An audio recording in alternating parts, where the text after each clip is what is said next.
እንደምን ዋላችሁ ተማሪዎች? አለን ቲቸርዬ፣ ፒስ ነው። አንተ ኮረኮንች ብቻህን እንዴ? ሌሎቹስ? አዎ ቲቸርዬ፣ ሁሉም አልመጡም። በቀለ መንገድ ጠፍቶበት ነው የቀረው። ቃንቄ ደግሞ እሱን ፍለጋ ነው የሄደው። ተምትም ደግሞ ቃንቄ ካልመጣ አልመጣም ብሎ ቀረ። ደመላሽ ደግሞ ደሜ ይፍሰስ። ዝም በል። ቆይን ያልገባኝ አስፈቃሽ ኮሚቴ አድርገው መርጠው ነው አንተ ለሁሉም የምታስፈቅድ የመጣው? ኧረ እኔ ቲቸርዬው ቀጠምቶኝ ነው የመጣሁት። አስተምረኝ። ጥማት ይጥማህ። ሙርት ይዛለህ እንዴ? ብቻ እንዳስተምርህ ትፈልጋለህ? እና እግር ብላ። አይመለከተኝም። ያለበለዚያ ለርዕሰ መምህሩ ነው የምከስ ነው። ጥሩ ጥያቄ ጠይቃለሁ። ከመለስክ ነው ማስተምር። ያዝ። የመጀመሪያ ጥያቄ፣ አንድ ሰውዬ ከሳሎን ወደ መኝታ ቤት በ20 ሜትር ፐር ሰከንድ ኪሎግራም ኒውተን ስኩዌር እየሄደ ነው። አትበል። አሁን እዚህ ጋር ጥያቄው ምንድነው? ከሜክሲኮ ፒያሳ ስንት ኪሎ ሜትር ነው? በቃ እንዴ ቲቸር፣ ምን አገናኘው? እኔ አላውቀውም። አታነብማ፣ ከየት ታመጣዋለህ? ሌላ ሁለተኛ ጥያቄ ያዝ። አንድ 60 ኪሎ ግራም የሚመዝን ሰውዬ አለ እንበል። እሺ፣ የዚህን ሰውዬ ፖለቲካዊ አቋም ንገረኝ።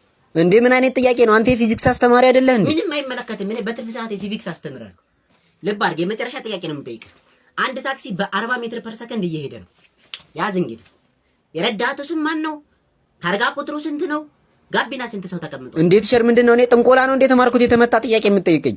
አለቀ በቃ። አንተን ማስተማር ማለት ድንጋይ ላይ ውሃ ማፍሰስ ነው። ስለዚህ በቃ። አረ ቲቸር፣ ቢያንስ ለመጣሁበት የሆነ ነገር። ኦኬ፣ ለመጣበት በቃ ለመጣበት 10 ማርክ የስ ቀንሽብሃለሁ። አሽቋላጭ